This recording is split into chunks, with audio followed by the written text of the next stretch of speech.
Do not worry. Huwag mag-alala. Yan din ang madalas na paalala sa atin ng Diyos. Kaalinsabay po ito ng mabilis at madalas niyang sinasabi sa atin, huwag tayong matakot. Bakit nga ba hindi tayo dapat nag-aalala? Sapagkat ang worrying ay irrelevant at irreverent. Sabi nga po ng isang quote, worrying is like sitting on a rocking chair.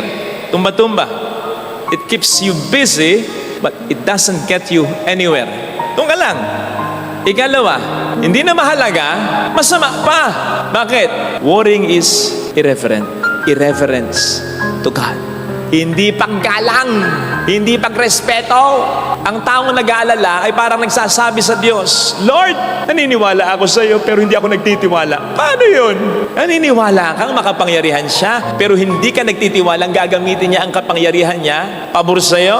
Lalo na ngayong meron kang problema, insulto sa Diyos yun.